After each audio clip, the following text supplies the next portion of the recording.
It is now my pleasure to introduce the CEO of Vertex, Dr. Jeff Leiden, who's here with us today. It is thanks to Vertex's generosity that the book was distributed to Boston Public Schools, and he has other incredible programs that he's done as well. I've had the privilege of touring the labs that he's built in the Vertex building that are just extraordinary, that he's opened up to Boston Public Schools, and I hope some of you had the chance to check that out as well.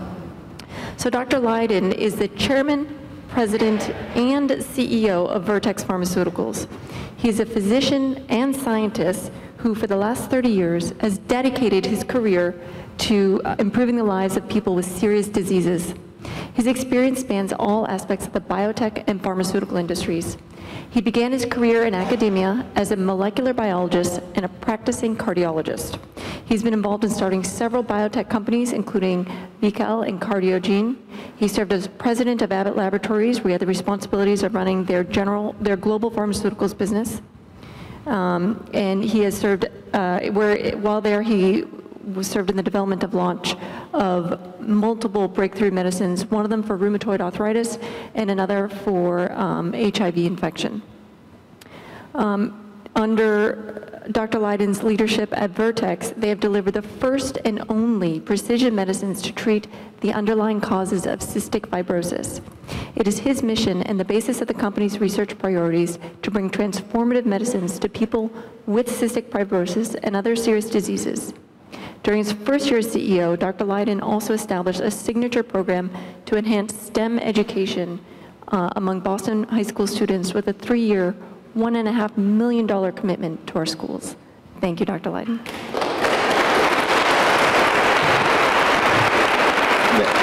Thank you, Linda.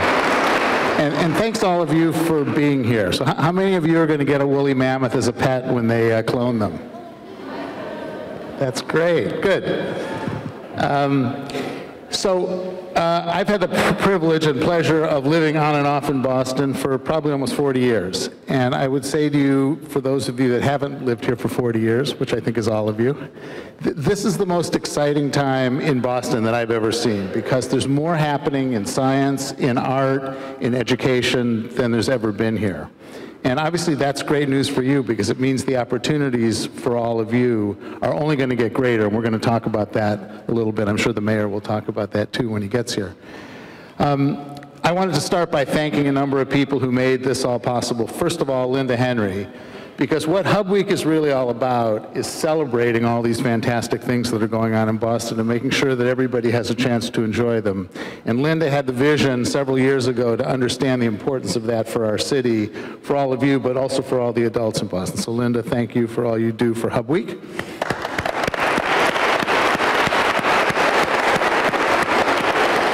I want to thank the mayor, but I'll wait till he gets here to give him a special thanks. But the mayor has been the #1 supporter of education in the city and has been the #1 supporter of the innovation economy in the city. You wouldn't all be here without the mayor's support over many years.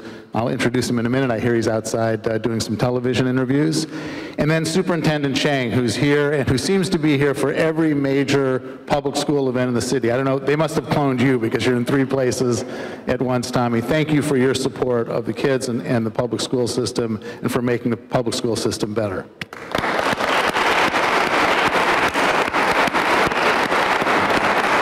So I only have 2 really simple messages for you today. And the first one I hope you've already heard from the first set of speakers, which is science is cool, science is fun, and science is changing the world. And whenever I talk about science changing the world, as David said, people say, well, how much has it really changed in the last 30 or 40 years? Because we take for granted many of the changes that science has produced.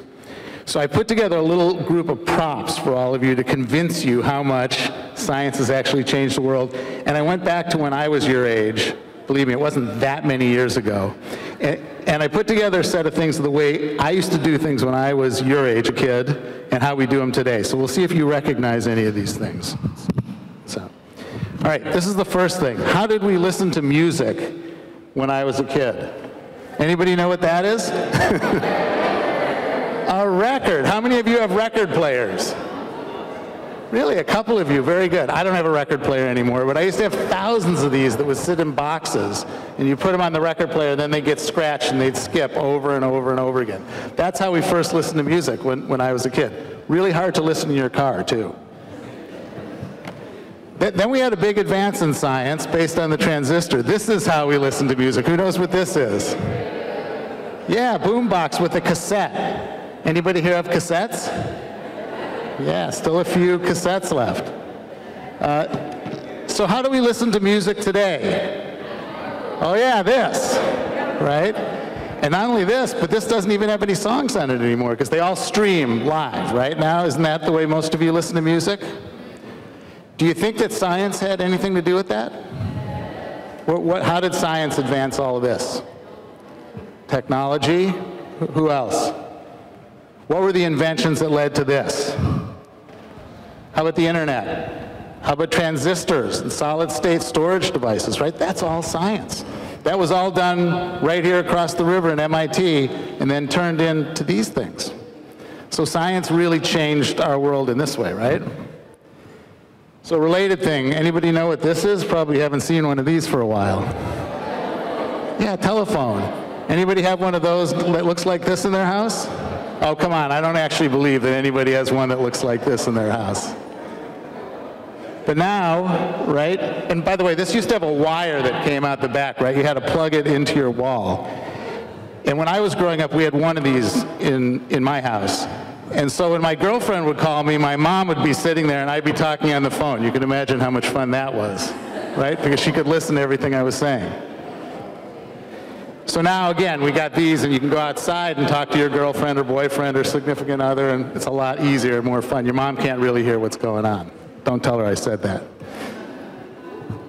Then I want to show you one more way science has changed the world. It's a little more subtle, but it's the way we use science at Vertex, or they use science at other companies to make new medicines, right? This is a medicine that Linda was talking about called Kalydeco that we made at Vertex several years ago. And the reason that it's important from a science standpoint is because there's thousands of kids around the world who have cystic fibrosis, which is a terrible disease. Anybody know, have a friend or a neighbor who has cystic fibrosis here? Back there. It's a disease of kids, actually, and it takes over their whole family. They need to have treatments 3 or 4 hours a day, every single day. And it affects their ability to play sports and go to school. And it really wasn't a good treatment until about 5 years ago when scientists out in San Diego at Vertex came up with this pill. And the reason it's so cool is because it targets the underlying genetic cause of this disease. This is a disease you inherit from your mom and dad. And these scientists figured out the genomic sequence, just like you were hearing about from the woolly mammoth, except this was the gene that caused cystic fibrosis. And then they designed a custom-made medicine that those kids could take that actually reverses the course of their disease. So those kids can live normal lives, they go to school, they play sports, etc. And that's just 5 years old. So science really has changed the world over the last 30 or 40 years. And the really cool part is the science is only accelerating. You just heard that from the Genome Project and others. And so you're going to have the chance to lead the next revolutions in science, whether they're communications devices or space devices or new medicines or new therapies. You're going to make those, not me or David or any of the folks in this room, the older folks in this room. So that leads to my second message, which is there's a huge opportunity for all of you to participate in this revolution that's going on right here in Boston. So the question is, how do you get involved with that? How do you make it happen, right? And the way you get involved is by studying science at school. It's by summer jobs programs like the Mayor's Summer Jobs Program. We can do internships at companies like Vertex or Biogen or some of the other physics companies here. It's by actually finding some of those opportunities that are all around you and talking to those of us that want to make those opportunities available to you. So I really encourage you to do that. I think the next 20 years are going to be even more exciting in science. There's opportunities for you all along that spectrum. And the trick is just finding out how to get into those opportunities now, but they're all around you here in Boston, and I would encourage you to do that. So that's all I wanted to say, because my main job is to introduce the mayor. And as I said, Mayor Marty Walsh has been the proponent of education, STEM education and science over the last number of years in the city.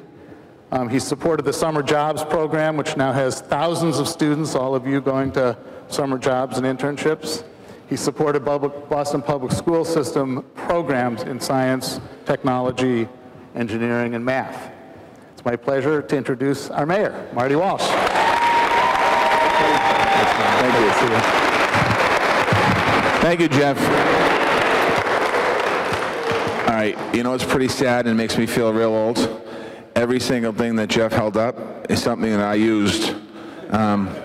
We had the radio, which was incredible. Actually, our radio was bigger. It was like this big. I don't know if you ever saw the movie The Wedding Singer. I think it was in it. Guy who carried around the big box. And then the telephone was, one phone with the rotary number. And if you made a mistake, you had to start all over again. It was awful. But thank you, Jeff, for what you do with our city. Thank you, Linda. Congratulations on another great week here. We're excited about it. And Ben, thank you. And David, thank you. And Commissioner and Superintendent, thank you very much as well. To the young people in this room, when I think about Boston, when I think about where we are today, you are living in a unique time, because you really have an opportunity where technology has changed the way the world happens on everything we do, and everything is so much faster. That telephone, when it was invented, stayed that way for almost 100 years. Actually, not quite 100 years, about 80 years. It was a cord coming from the wall. It was a dial, and then we got push button, and we thought we had technology. And for about 80-year period, there was no change to the telephone. In the last 15 years, the way telephones have changed is so dramatically and drastically quick that the technology is just moving so fast. What we're doing right now is Hubweek. I want to thank Linda Henry. It's her idea. And Hubweek is really an opportunity for us to kind of show off what's going on in Boston. But for you as students in our city, you have an opportunity to see firsthand how quickly life changes, and to make connections that will help you in your life and move you along fast. So that's what I mean by living in interesting times, and the technology and the way we're changing in Boston. So I want to congratulate all of you for being here today. I also want to just say to Linda and all of the folks at Hubweek, thank you for promoting our city. We have some incredible talent in our city. We have some incredible kids in our city. Anyone here from Madison Park? Madison Park, okay. 3 years ago, when I became mayor of Boston, I put in my office was called Digital Dashboards.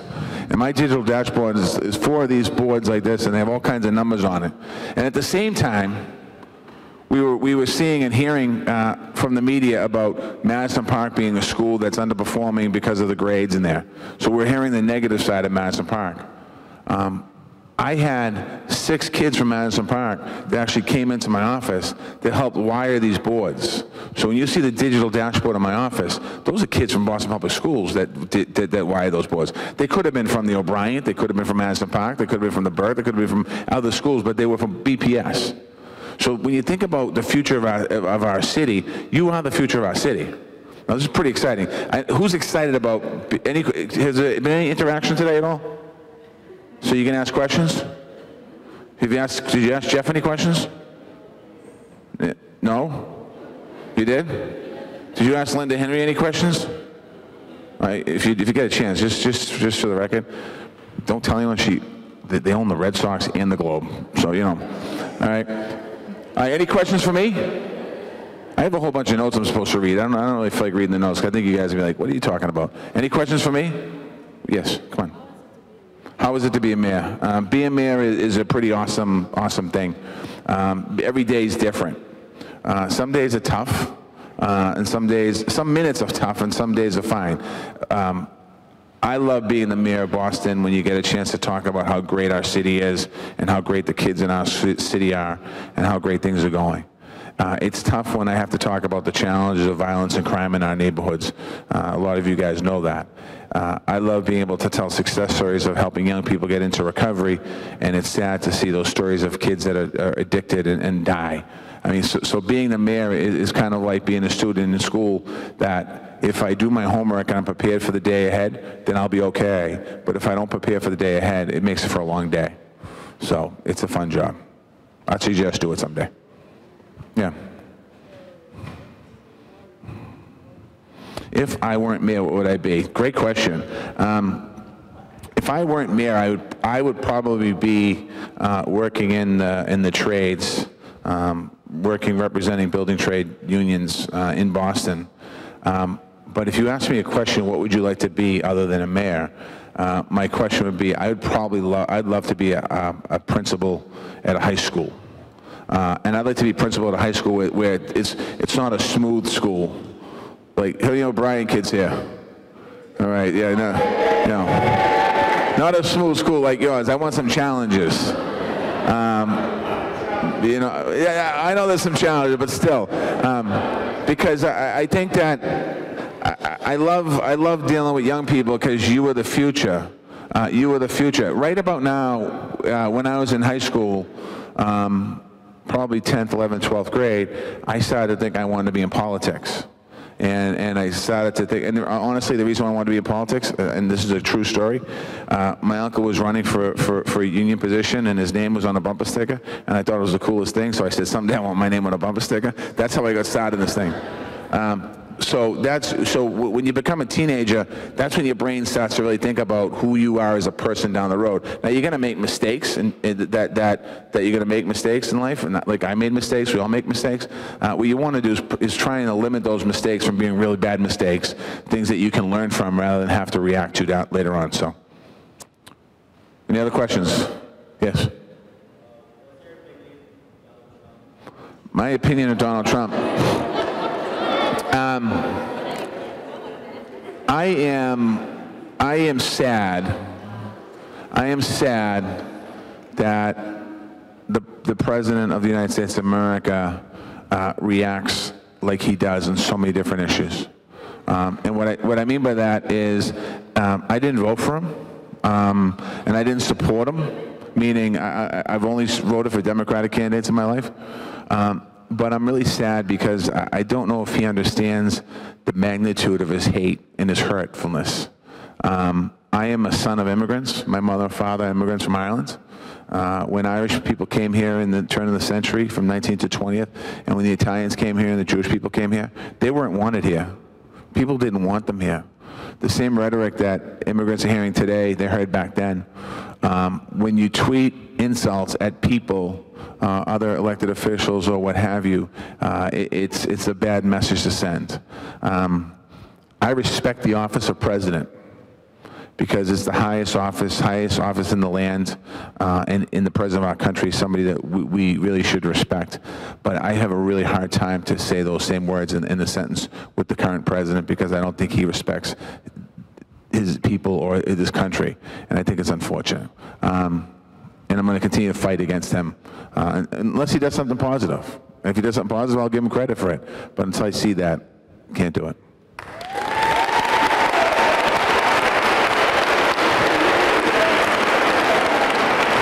That's why you guys got to register to vote. Presidential election is coming up. I don't know if I can talk presidential politics in here, but it's coming up. All right, you got to go out and vote Democratic, if preferably. All right, anything else? Any other questions? Yes. Yeah. Little boats on my tie. I'm wearing a pink tie today. I'm wearing a pink tie, something pink on my tie every day this month. Any idea why? Yes, okay. Or I wear my clips. I'm trying to do something pink every day. I'm doing my best to do it. Yes. Ooh. Great questions. Where do I see our city 5 years from now? I think Boston is one of the leading cities in America, a city of our size. We're what's called a mid-sized city, and I think we're one of the leaders, if not the leader, in the United States of America. And I'm not just saying that because I'm the mayor and I'm standing up here. I'm saying that because if you look at all the things that has happened in our city, whether it's on climate, whether it's on technology, whether it's on hospitals, whether it's on research, whatever it is, whether it's on sports, we usually lead the nation. And I think there's an opportunity for us to continue to lead the nation. Where do I see us 5 years from now? I see us a city that's going to have over 700,000 people living in it, and that will be the largest population we've had in our city since the 1960s. Right now, our graduation rate in Boston Public High Schools is 72.4%. I'm going to come back to that in a second. The highest in the history of Boston. We can't celebrate 72% graduation rate because that means that there's 28% of the kids that aren't graduating. So what's happening there? I'll come back to that in a second. I think we have incredible growth in our city, and I think events like this week, Hub Week, and we had last 2 weeks ago the Forbes Under 30 conference. I think the more we can have events like this and celebrate the promotion of our city. Think about this. Look at the bottom of this for a minute. You have Vertex Pharmaceutical, which Jeff was up here a minute ago, what they're doing as far as inventing of drugs, but also what they're doing giving back to the community and giving back to young people in schools is absolutely incredible. Most cities in America would die to have a Vertex. Go to the bottom, MIT, which technically is in Boston, but it's next door. I mean, having that relationship, having that school in our city, along with Harvard University, and to jump on that, we have 26 college and universities in Boston itself, and we have 75 in the greater Boston area. We have the best college universities in the country right here in Boston, so that's going to help us add to being who we are. And then you get the Globe, the Globe and Mass General, the hospitals obviously, and the media outlets being important, a part of it. So to talk about the city, where we're going to be in 5 years, we're going to be in a very strong position to be successful. What can you do as high school students? Well, let me just say this to you. There's a couple things that I need your help with. Number one, the 72.6% graduation rate in Boston, it's the highest in the history of Boston. Those 28% of the kids that drop out of schools are your friends. They're your friends. You need to talk to them about keeping them in school. You need to talk to them about putting them on a pathway to success. When I graduated high school, I barely got out of high school. Like, I literally barely got out of high school. The only reason why I graduated because I was afraid of my mother. Because I was not a good student. I went to Quincy Junior College for a year after that. I got my grades up, and then I went to Suffolk University, and then I dropped out of school because I didn't think I needed it at the time. It was a mistake. But if I had somebody telling me in my head, you need to stay in school, I might have stayed in school. So I need you to help me with keeping people in school. The second thing is, I need you to help me with getting positive messages out around the city of Boston about who we have as teenagers. When I look around this auditorium, the majority of the people in this room are people of color. They're not white people like me. And the future of our city is a very diverse future of our city. And we need to, as you go out there, don't be afraid to take challenges and don't be afraid to push the limits on what you can do as young people. Because you are the future of the city. If somebody sat me in this hall when I was a junior in high school and they pointed to me and said, you know, Marty Walsh, you're going to be the mayor of Boston someday, I would have been like, yeah, right, because I wasn't focused on it. You just don't know who's in this room. You might have a president of Vertex Pharmaceuticals, Vertex. You might have a president of the Boston Globe. You might have the mayor of Boston. You might have the president of the United States of America in this room right now. So you don't know. So I need you to push. What can you do as a young person to keep pushing forward? And the last thing I'm going to say, it's going to sound corny and you might not agree with it, stay away from drugs and alcohol because it pulls you down. And what I mean by that is when I think about young people, I think about the temptations of prescription medicine today, and I think about weed.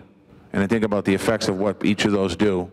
And I've seen too many good young people that I grew up with, not young anymore, that were the smartest people in the classroom, the best people in the city, and because of drugs, it pulled them right down. Some of them are dead, some of them are homeless today, and some of them are in jail. And that's a real situation. And I just ask you on your way home today, when you walk home, wherever you live, doesn't matter the neighborhood, West Roxbury's or any neighborhood like that, is not immune to it. Look at the people in the corner. Look at somebody who's drinking out of a brown paper bag. They didn't wake up one day in high school and said, you know what I want to do for the rest of my life? I want to drink out of a brown paper bag on the steps of a bank. They didn't say, that wasn't their goal. So just remember that. That's kind of in the back of your head as you move forward. All right, any more questions? I don't know how much time I have left, but yeah.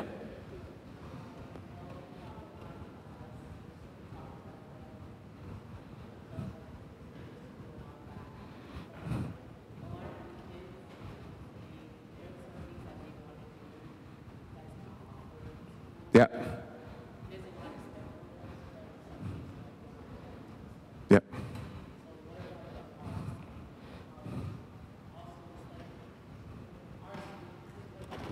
Where do you go? What? Oh, Brian, okay.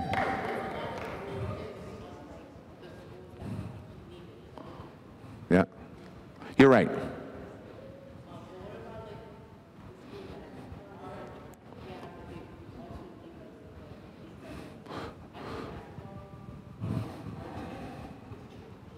Yeah.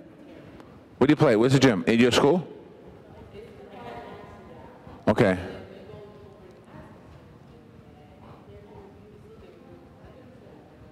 Whose gym's nice? And where do you play? Where do you play basketball at? Oh, you're okay. So the question is, I'm going to paraphrase the question a little bit. It's how come we're not consistent across the board when it comes to sports and facilities and arts and facilities and programming in every school, and why do we only focus on some of the schools that are in trouble and kind of give them extra money so we can focus on those different programs to bring them up, and we take away from other places, right? Basically. You know, one of the hard things we have as being the mayor of Boston, not to say hard, it's not hard. One of the more complicated issues we have to deal with is education, and is making sure that we continue to have in our classrooms all the programs that need to happen.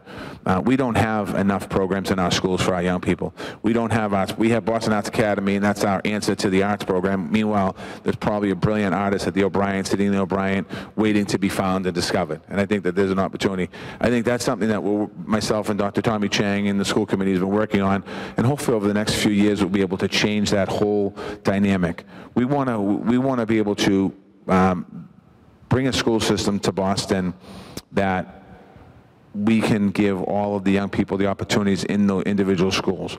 Build BPS, okay, that's a plan that we launched last year. We're going to make $1 billion investments in schools and build new schools in Boston. What we have to do is build new schools with space in there for all the programs. And I think, so that's part of what we have to do. We have some work to do on it. I suggest that I want you to, first of all, in your gym, I want you to get in touch with me on that. We'll talk about where you play your home games. There's some nice gyms in Boston. We should be able to get you a nice court to play home games on. Let me work on that, all right? And on the art stuff, we'll talk to the superintendent about it. Young lady right here, and then I'm going to come over here. Real quick, so here we go. Yeah, this side woke up. That would like help us in real life. Like we don't learn real life skills in school. You don't learn real life skills in school. Yeah, like there's certain careers that you don't need like history for, or math, or stuff like that. You know what I'm saying? Yeah, no, I do. But you have to learn all those things that you're learning in school too. Even though, like, when I took algebra and geometry, I'd go into my geometry class and say to my teacher, like, I'm never going to use this ever again. Exactly. And then they would explain to me, well, it's going to come in handy to you as later on down the road. And they were right, and I was wrong because I thought I knew it all. Some of those curriculum that do you want to jump on this? All right, hold on. Let me give the superintendent, because I don't want to screw up the answer. No. It's not I want to encourage you, and actually, let me just say this. At the beginning, I talked about how schooling is changing, it's evolving. You still go to like a biology class and the English class and a science class, and you're not seeing like how these subjects are connecting and how they're being relevant. And it just seems like you're just learning a bunch of information. You don't know how you apply it. Is that? Oh, those sort of too. Where do you go to school? So I want to encourage you to do something this summer, and we'll help you. And I know the mayor personally will help you. We're going to get you an awesome summer opportunity, a summer job where you're going to learn those skills. You're going to figure out how you can apply what you're learning in school, but you'll also pick up a lot of skills, such as how do you write resumes? How do you have a conversation with an adult and be able to advocate for something for yourself in the future? And so why don't we connect, and we'll make sure we get you. Let me look at that too, because those are, I agree with you. The basic skills of learning how to write a resume, we did that in high school. Learning those basic fundamentals, not that, I wouldn't even say they're basic, they're complicated in some cases. We should be looking, I'm surprised that you don't have an office or resource office at the O'Brien that deals with that and works with that. So I'm going to look into that right now. We'll look into that and see how we can get some programming, because that's all important stuff. And part of what the superintendent said about summer jobs is, how many of you had summer jobs this summer? How many of you had summer jobs with a private company this summer? So you got some good experiences. How many of you had summer jobs like with the city of Boston this summer? Okay, so you had some good experiences. We got to talk more about those experiences as well. All right. Yes. So I went to O'Brien, and I feel like we're confined to the school for 6 hours. How do we go about being able to go out for lunch? Because when I brought it up to my mom, she said it was no neighborhood, but I know some kids in Dayton and they're able to leave for lunch. Yeah. We're gonna. I'm not big into letting people out for not having lunch. I'm big into keep everyone in the school and learning as long as possible because I've been in high school. Yes, some of my high school's lunch is awful. We changed the vendor though. Is the food still terrible? Oh, come on. Are you serious? The chicken palm is good. I had it. All right? Don't give me that. I ate the chicken palm. It's not disgusting. It's good stuff. The pizza's all right too. Hold on. They gave us 3 cheese puffs and 2 chicken nuggets for lunch. All right, let me see. They probably thought you were kindergartners. Let me work on that. All right. 2 more questions. Yes. Yeah. With the red. All right. Hi. Ooh, that still sounds weird. All right. Hi, my name is Tracy. I go to the Bryant as well. Hold on, guys. We got Tracy's going to tell us a question. All right. Well, 2 questions. Uh-oh. Why did you cancel, I don't know if Dr. Chang did this or you, but why did you cancel, why do we have to, take the T? Because I live so far away from my school, What grade are you in? I'm a junior. Okay. So, it takes, a whole hour, and, I always go into class late and everything, and it's, so So you're bad. telling me when the school buses were running, you got there on time? Yes, Oh, really? that is true. And my second question is, why did you guys start school so early this year? All right, let me, schools probably starts early, not just this year, every year. That's the one thing we're actually looking at, right? We're looking at start times for high schools. But just remember this. Those of you that have after-school jobs and those of you that play sports, if we start school later, much later in the day, that's going to take away from some of that time after school. So we have to be very careful of that. If you're playing on the basketball team or if you're on a National Honor Society and you're doing some debate classes, things like that, we got to make sure that we don't interfere with that stuff because that's important for you as well. Education is really important, but having those extracurriculars is important as well. As far as school buses, we didn't take anything away. I mean, there's school buses still available for kids that are from kindergarten to 6th grade. 7th through 12th is taking public transportation unless there's a situation where somebody's afraid to take the train or a safety situation. When I was in high school, we took the train. So I think high school students, I think you can handle it. You just got to get up a little earlier. It's like getting a job. When you have a job, you got to get up early sometimes. I know. I feel terrible. Really? Where do you live? I live all the way in Hyde Park, but Hyde Park. That's so well. That's like Dedham. I'm going to work with you on a train ride, okay? All right, let me guess. School funding question. Boston Day and Evening. Yep.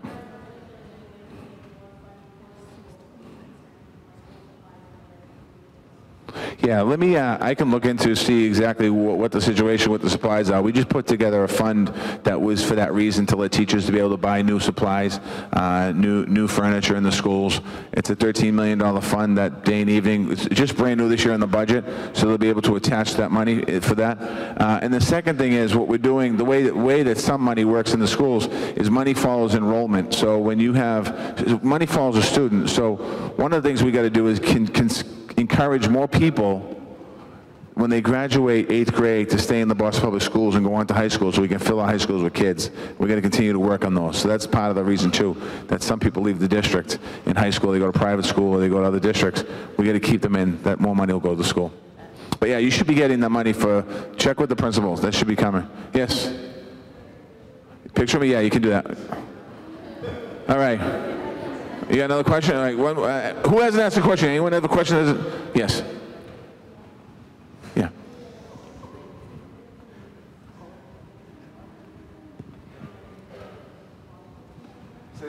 Here comes a mic.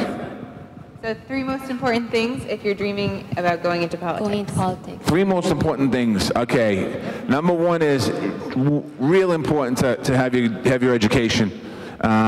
To be able to set an example by telling people that you have your degree, your high school degree, college degree. I think that's important. I went back to college late. I got my degree from Boston College at the age of 40, and I think the fact that I had my degree helped me in the race because people kept, where'd you go to school? And I told them. I think that's important. I think number 2, you have to be a really good listener when you're in politics. You can't know everything. You can't expect to know everything, or you shouldn't act like you know everything. You should listen to people, because oftentimes you'll learn by listening. It's like being in school. Like you might, if you listen to the teacher and you truly listen to the teacher, you'll learn more. And in politics, if you truly listen to somebody, you'll be able to learn more. And 3, hard work. You have to be willing to work hard, long hours, you know, getting up early, learning, reading, paying attention. So those are kind of 3 of the other ones. And if I throw a 4th one in there, be nice to people. You know, if you're in high school right now and you want to be in politics and you're picking on somebody, you don't know what's going to happen. Like somewhere down the road, you could be like running for mayor or city council and saying, you know, Tommy Chang, I want your endorsement. Like, oh, you picked on me when I was in 9th grade. I'm not going to be with you. You just be nice to people. That would help. Yes.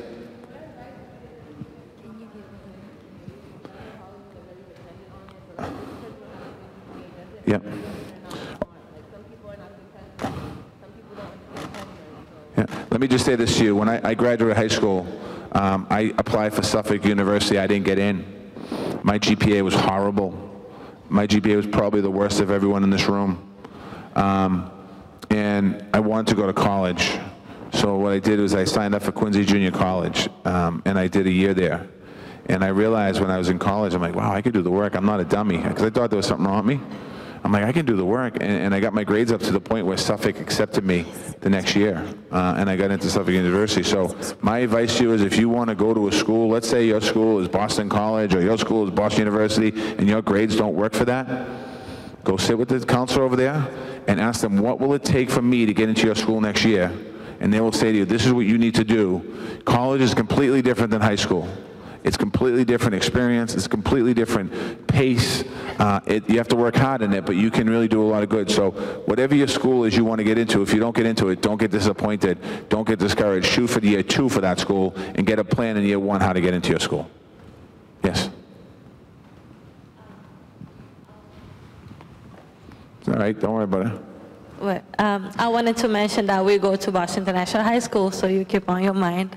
And my question is, I'm not sure you read the book, but how do you feel about the Woolley Project, and how do you think this will impact Boston economics? I haven't read the book yet, but I know that you're going to talk about it, and I need to get a copy of the book, because I do have notes saying about the book, so I probably should have read the book before I came over today, so I can't even comment on the book. But you're going to talk, I think you're talking. Yeah, we'll like that. All right, one last question. Yes.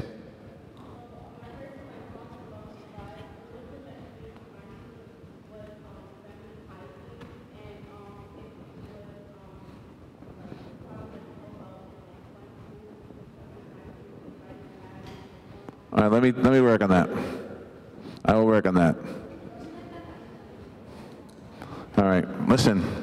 Thank you. I think I was supposed to come over and do something completely different than I just did, but I'm pretty awesome. So what schools we got here? We got Boston Day Evening, right?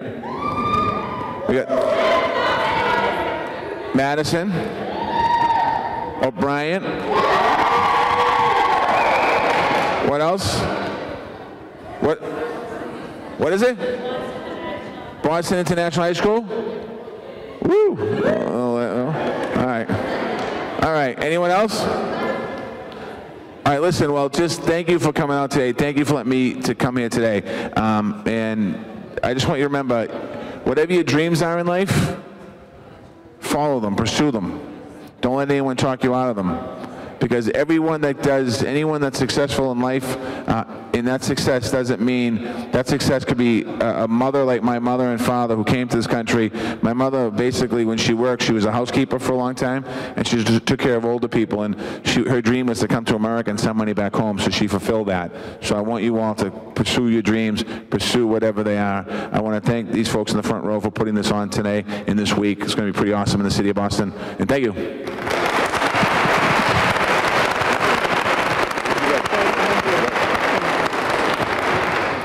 Thank you so much, Mr. Mayor. We are so lucky to have Mayor Walsh as our mayor, because he's been a visionary for this city, not only focusing on our schools and our housing, but just making this a place that is where the future can be built by all in a very inclusive way. So thank you so much. This has been great. Thank all of you. I hope to see you this week at events all throughout Hubweek.